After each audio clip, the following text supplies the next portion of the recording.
I now sort of come down from the heights and call on Government Order of the Day number 2. Taxation, Neutralising Base Erosion and Profit Shifting Bill. Committee stage continued. I declare the Housing Committee for further consideration of the Taxation, Neutralising Base Erosion and Profit Shifting Bill. Madam Chair.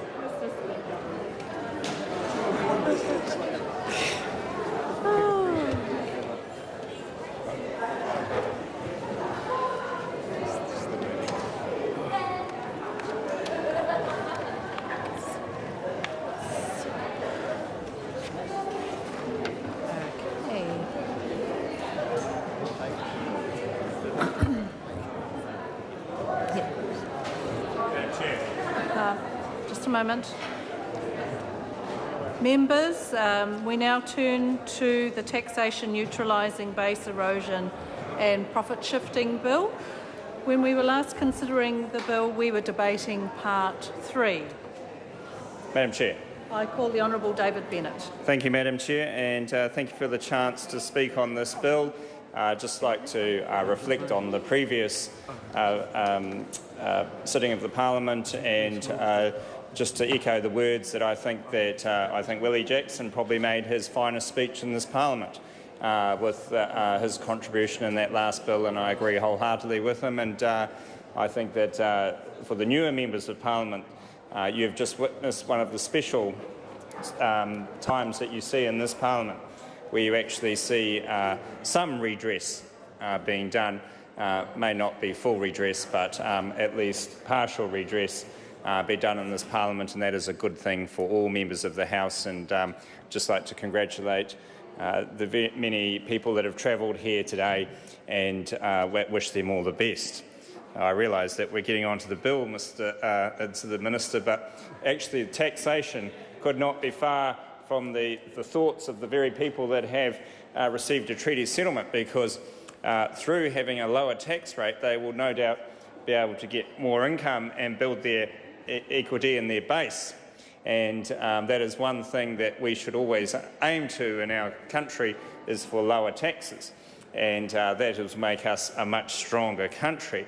And Madam Chair is looking at me, I'm wondering where this is going to, but we have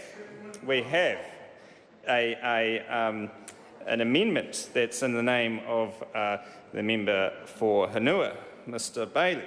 And that amendment seeks to have, in Part 3, a review of the base erosion rules.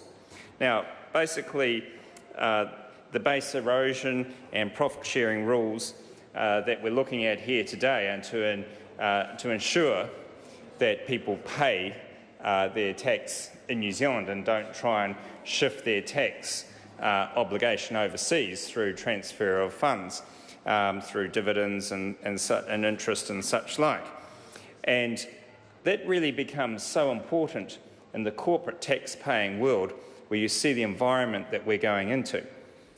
And the amendment seeks to have a review, and essentially the really important part of that is in clause 55 2b, where it said that relevant changes in taxation policy in relevant OECD countries is important, and it would continue to consider those other countries as part of the review. And that is so crucial for New Zealand and for the iwi that have just been here, because if we look at what's happening around the world in the OECD, there is a major transition to lower company tax rates. France moving to 25%, even with a left-wing government still moving to 25% tax rate. The US, the biggest drop of all, moving from 35% to 21%. And forward think it is. Australia taking their company tax rate down to 25%. Whereas in New Zealand, we're stuck at 28%, and there's no hope that that's going to go down. If anything, we will be going to the polls at the next election with a proposal to increase that tax rate from the government. And the review is important, Minister, because that review says that it would compare New Zealand tax rates against other tax rates. And the reason that's important for base erosion is that if there is a much higher tax rate in New Zealand, the incentive will be for companies to transfer and to look at ways of base erosion in New Zealand to take advantage of lower tax rates overseas. And one of the important things that we need to make sure in the New Zealand economy is that our rules are consistent with overseas rules so that we're not encouraging behaviour that would actually mean that the New Zealand government misses out in total. And the way we're going with tax rates in the corporate world in New Zealand is that we are creating a difference between what a company would pay in New Zealand tax rates that is significant to what a company would pay in another country, and that will be the incentive for base erosion.